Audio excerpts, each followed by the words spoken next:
السلام عليكم ورحمة الله وبركاته. معكم الشيف هالة سند. واحنا النهارده هنعمل غدانا بقى حبة سمك بلطي مع رز الصيادية وسلطة الطحينة وسلطة الطماطم، الأكلة المحبوبة لدى جميع المصريين. يعني أنا بحب عن نفسي كل أنواع السمك أنا بحبها. وهنبتدي معاكم يا جماعة بتتبيلة السمك. يعني معانا طبق فيه كمون وتوم وملح وسنة فلفل بسيطة، نحطهم في الكبة كده، وهننزل عليهم بفلفل اخضر. الفلفل الاخضر ده بيديله طعم حلو ليه. وانا عندي هنا فلفل احمر انا عاملاه كده وشايلاه بتوم برضو بس بسيط، ده بحطه على سلطه، بحطه على بتنجان مخلل، على اوقات بحطه على جبنه قريش، بيبقى طعمه جميل قوي. فاحنا هنحط منه معلقه كمان مع دي، وهو سبايسي شويه، هنحطه كمان معلقه معاه، وهنحط الكبه وهنضرب. دي تتبيله السمك.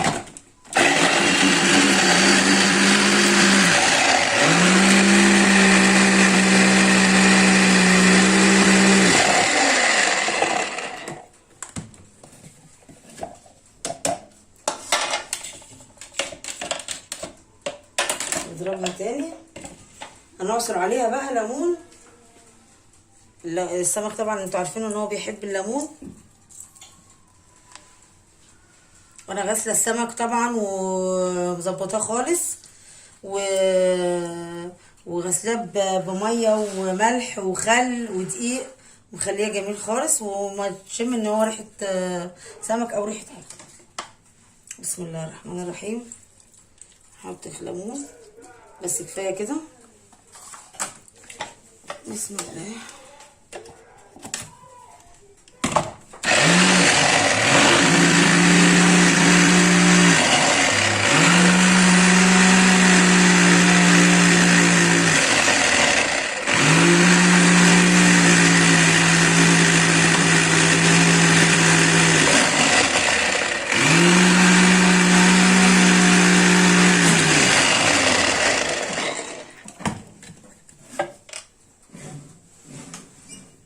بسم الله الرحمن الرحيم.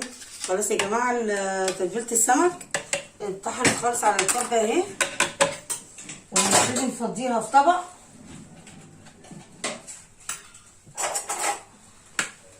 نبتدي نفضيها في الطبق.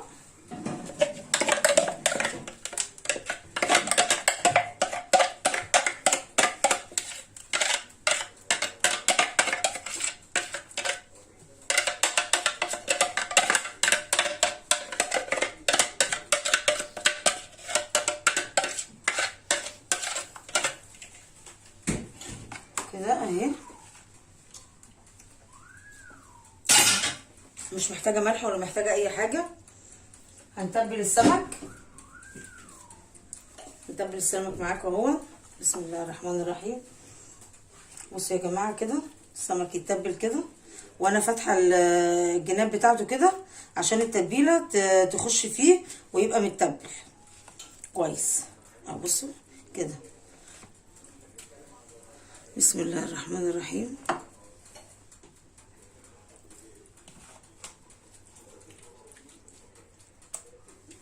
بصوا يا جماعه، كل ما السمك بيستنى في التتبيله شويه بس ما يباتش فيها في التتبيله بيبقى طعمه جميل قوي.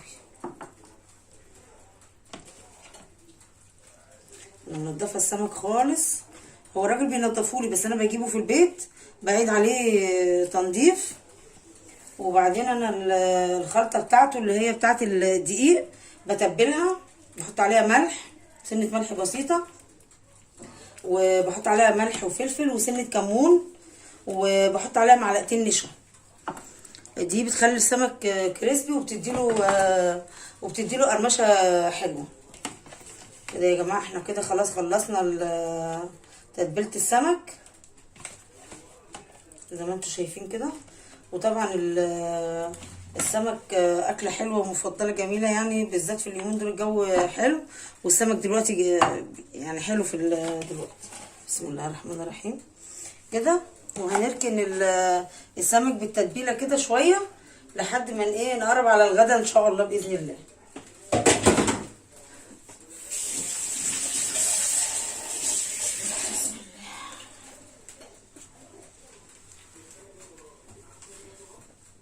وهنعمل بقى حبه رز صياديه. تعالوا معانا على البوتاجاز بقى ان شاء الله. بسم الله الرحمن الرحيم. هنولع البوتاجاز، نسخن الحله، وهنحط زي ربع كوبايه زيت، او يعني اقل من الربع شويه. وانا كده مخرطه البصله اهي، تسخن بس الحله، وهننزل بالبصل. بسم الله الرحمن الرحيم.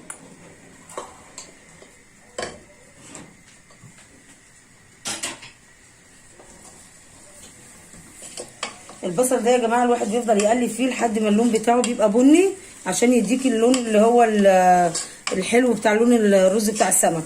وبعدين انا كمان بعد بضيف له كمون وملح وحبه فلفل. انا ممكن اضيف له جزر مبشور وممكن، بس الطريقه دي حلوه وانا متعلماها من والدتي الله يرحمها. كانت بتعمل لنا رز السمك كده، بصراحه طعمه حلو. يعني ممكن ينضاف له شبت، ينضاف له جزر، بس الطريقه دي كويسه. واي حد عايز حاجه يقول لي وانا اعملها له. هنسيب البصل بقى شويه ونروح نعمل ايه، حبه السلطه، لان البصل هياخد وقت معانا. انا كده مجهزه حبه السلطه. بصوا يا جماعه، اكيد لازم العين بتاكل قبل البق. احنا معانا السلطه الخضراء النهارده، ده فلفل اخضر، طماطم متقطعه، خيار، حته جزرايه صغيره اللي بيحبش، في ناس ما بتحبش الجزر على السلطه، ودوت كزبره وشبت وبقدونس وجرجير، وديت حته كابوتشا صغيره، ودي البصله. هنبتدي نقطع مع بعض البصل. وبرده دي انا هحط التتبيله دي، ومعايا ليمون برده هحطه اهو. بسم الله الرحمن الرحيم. هنقطع السلطه، هنقطع البصل بتاع السلطه.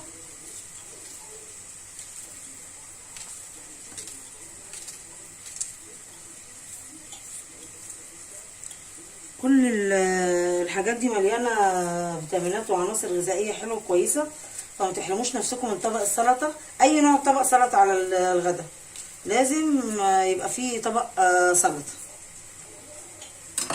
هنحط معلقه من دي، معلقه من الصلصه دي اللي انا التتبيله دي، ونعصر عليها ليمون.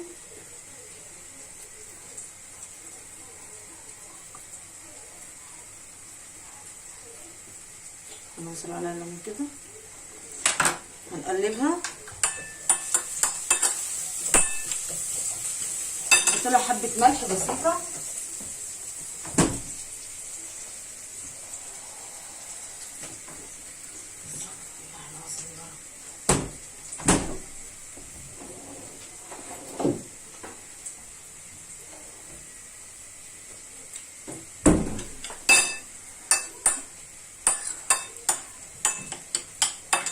نضيف لها حبه زيت زيتون،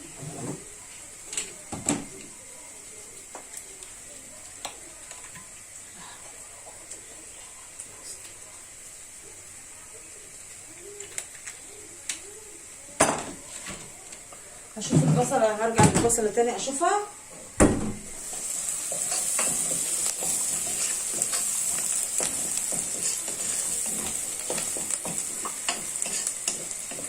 لسه شويه.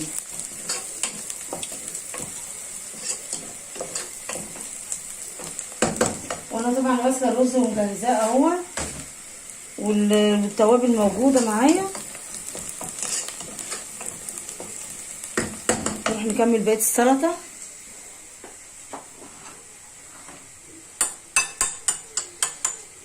بسم الله الرحمن الرحيم. استغفر الله العظيم.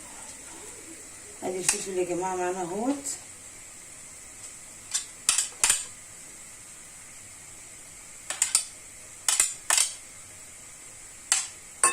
نقلب.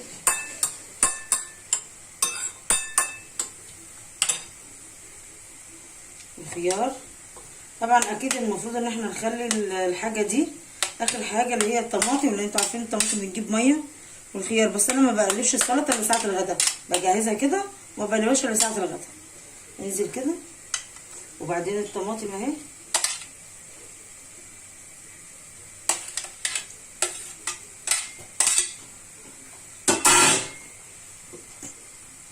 ومعانا الكابوتشا والجرجير وبقدونس وكزبره خضراء وحبه الجزر. وهنستنى على الغدا بقى نقلبها ان شاء الله. كده ده طبق سلطه عناصر متكامله، عناصر غذائيه كامله، يعني مش ناقص اي حاجه بصراحه، مش ناقصه اي حاجه.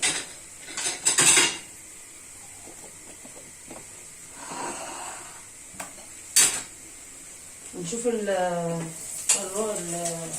البصل يا جماعه. الاكل ما فيش اسهل منه بصراحه، بس الواحد بيبقى عارف هو هيعمل ايه. يبقى سهل طبعا ان انت تبقي داخله المطبخ وعارفه انت هتعملي ايه.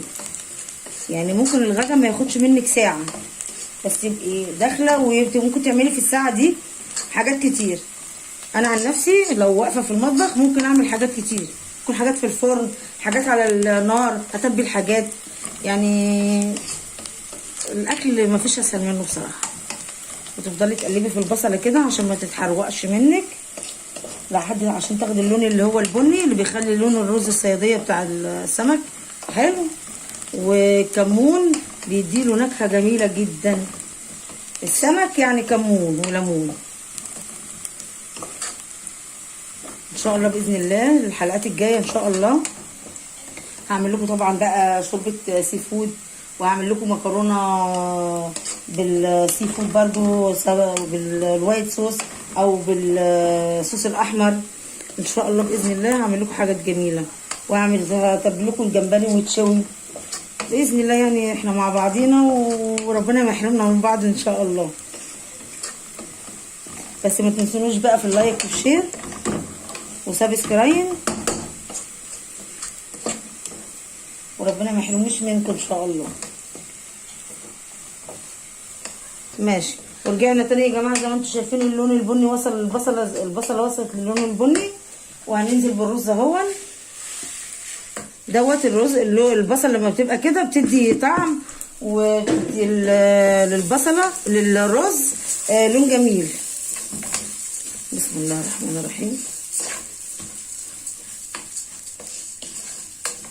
هننزل بقى يا جماعه معانا كمون وملح وفلفل، هننزل عليهم كده ونقلب، نفضل نقلب فيه لحد ما ياخد اللون البني وياخد نكهه الكمون والفلفل مع بعض.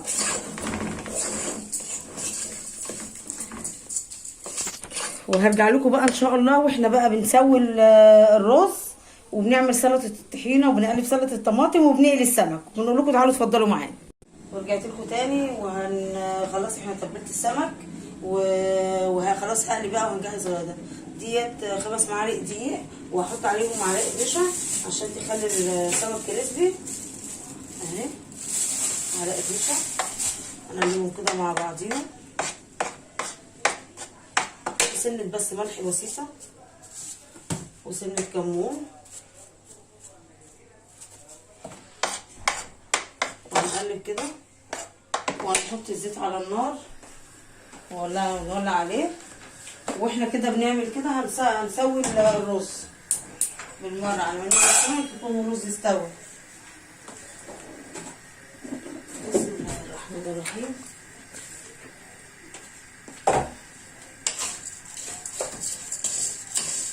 نكتب الميه دي، هنحط ميه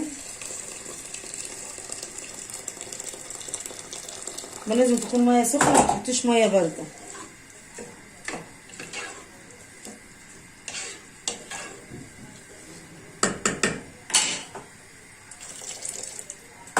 ندوق كده نظبط حدقه. عايز ملح،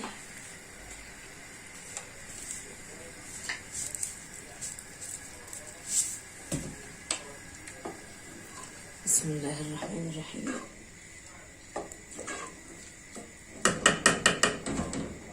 سنة مية بسيطة كمان بس. نسيب الرز بقى يغلي ونعمل السمك، نبدر السمك ونقليه. بسم الله الرحمن الرحيم. بس كده. وما تكتريش في السمك اللي في الدقيق اللي انت هتحطيه للسمك عشان ما تزفريش كتير يعني وتهدري كتير. بسم الله الرحمن الرحيم.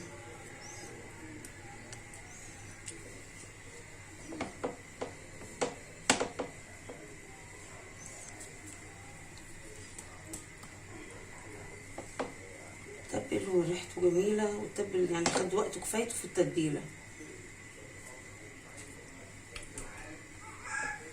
بسم الله الرحمن الرحيم. على ما بقى السمك نحطه نقليه ونعمل والرز يتشرب ويستوي، هنقف بقى معاكم ايه نعمل ايه سلطه الطحينه كده. خلاص نروح الطاسه.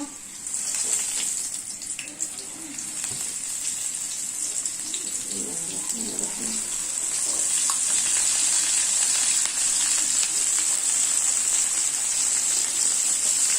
في البداية بس وارجع ايه اشوف النار عالية او واطية وارجع كده.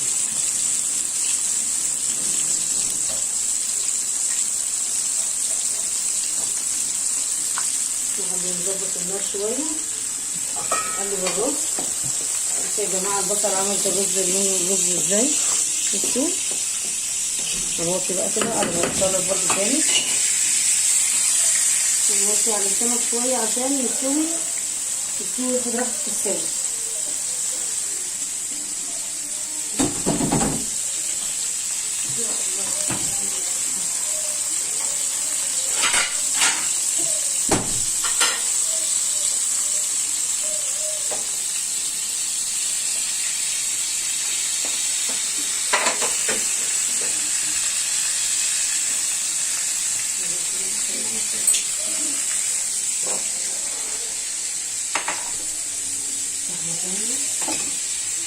هنعمل بقى ايه سلطة الطحينة.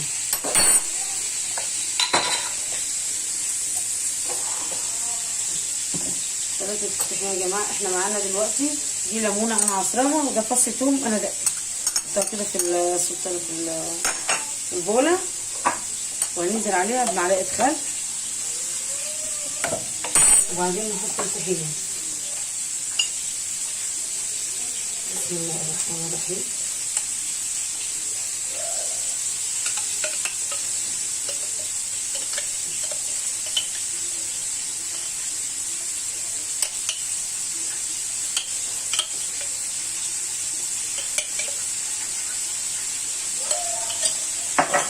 هحطلها حبة مية سخنة عشان تفكك الطحينة.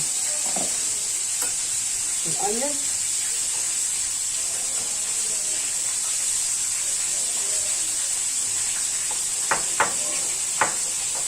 القوام بتاعها بيتقل من الخل والمية الدافية حلوة.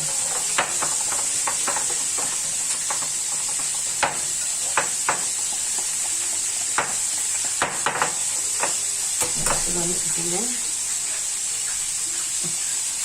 حبة خل.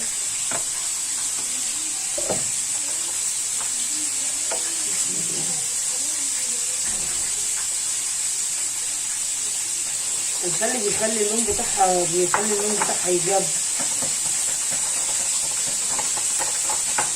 ما بتاخدش حاجه السلطه، ما بتاخدش حاجه. ممكن كنت احط عليها زبادي بس انا بحبها طحينه صافي بس مش عليها زبادي. احط حبه ملح،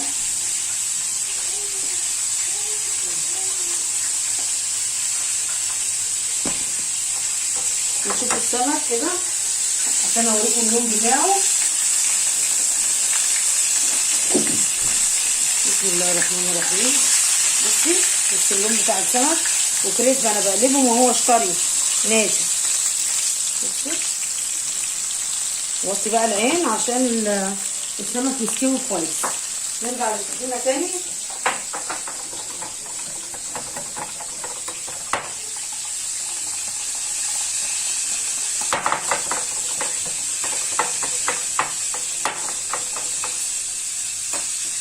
بقى سن الكمون،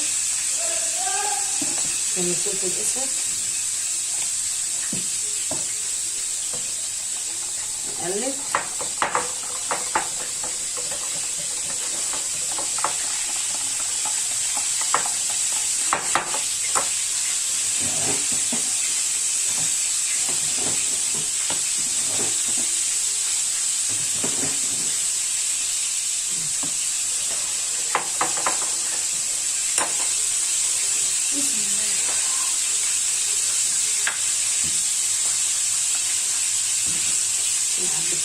الميه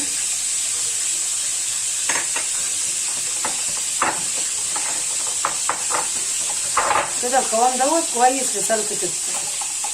المسح ده كويس جدا لسلطه الفراخ.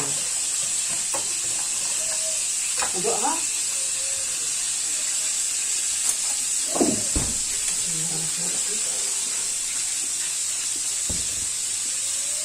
عايزه سنه بس ملح بسيط.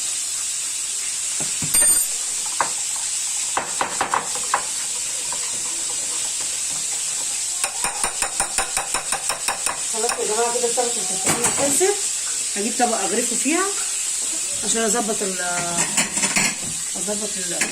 الطبق.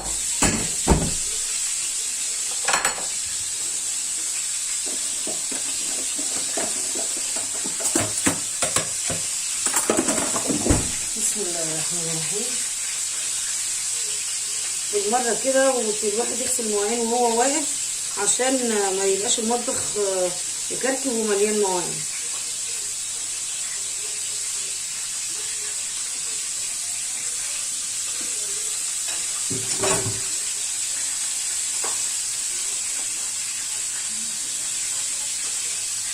نمسح كده بقى ايه نظبطها.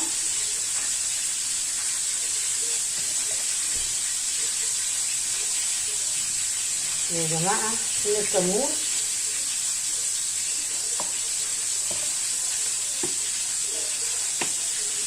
ودي شطه.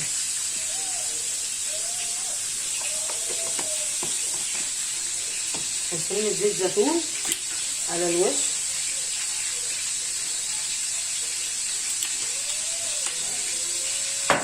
وده كده معانا سلطه الطحينه جاهز.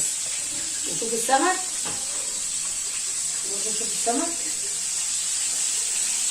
بصوا يا جماعه السمك مقرمش. بص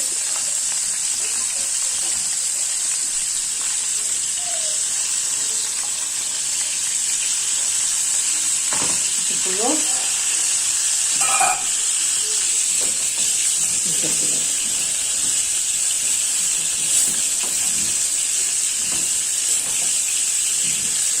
ريحة الرز جميلة جميلة جميلة بصراحة يعني. ريحته خرافة. شايفين الشكل بتاعه بقى عامل ازاي من البصلة. لا انا بحب لون الرز ده كده. نوطي برضه ونشوف السمك.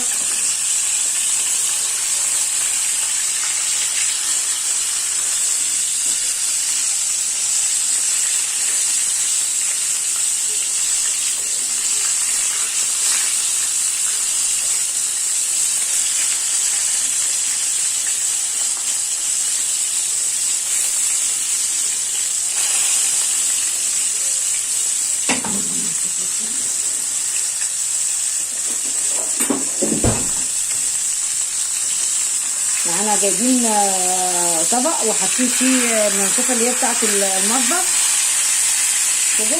تمام.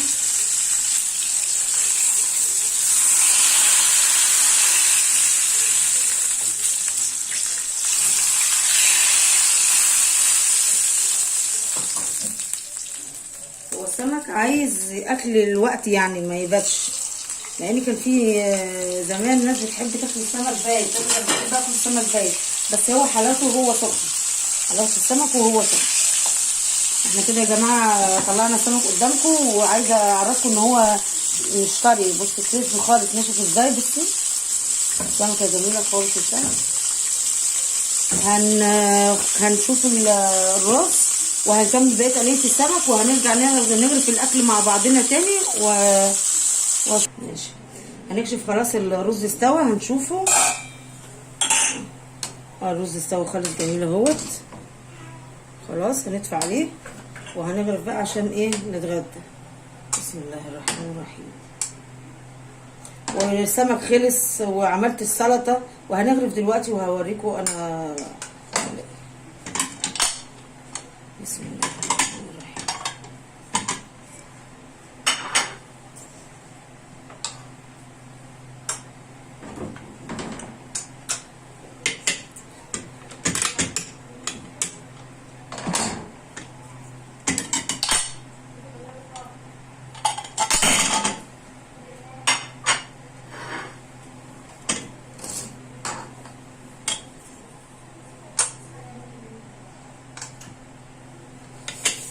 سخنة.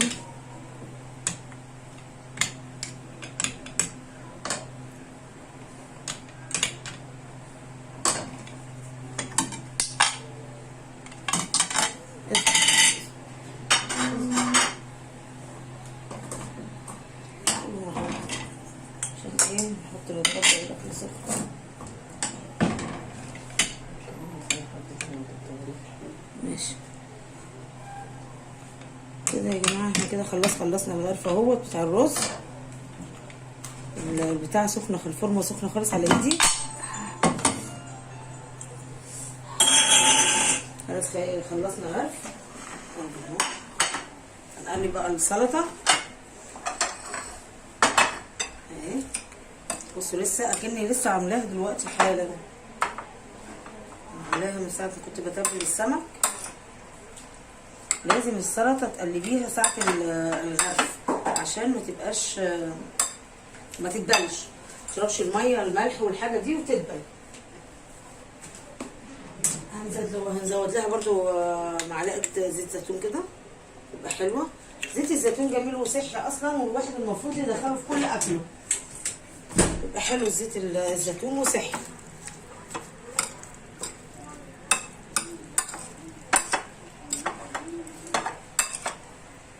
ندوق السلطه كده.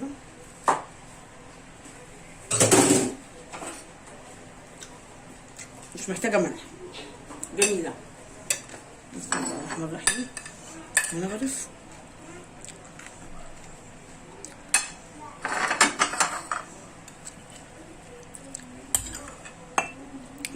ريحتها جميله جدا، ريحتها حلوه قوي بصراحه يعني. نجيب طبق كمان عشان بصراحه نسيب حبه السلطه دول.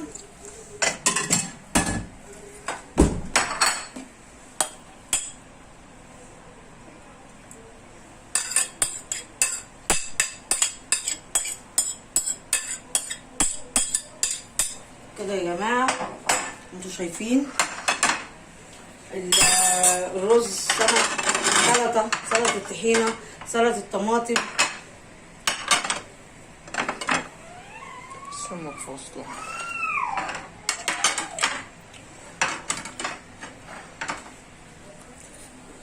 عايزاكم بقى تفعلوا الجرس والكومنتات وعايزاكم بس تبقوا موجودين معايا بس، وتشموا ريحه وتشوفوا الطعم وتشوفوا الحاجه الحلوه دي.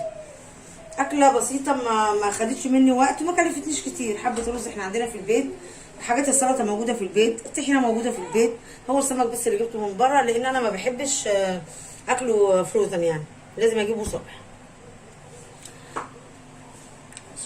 وفعلوا الجرس زي والكلام ده. كانت معاكم الشيف هالة سند في وجبة الغداء الحلوة الجميلة دي، سمك ورز وسلطة الطماطم وسلطة الطحينة.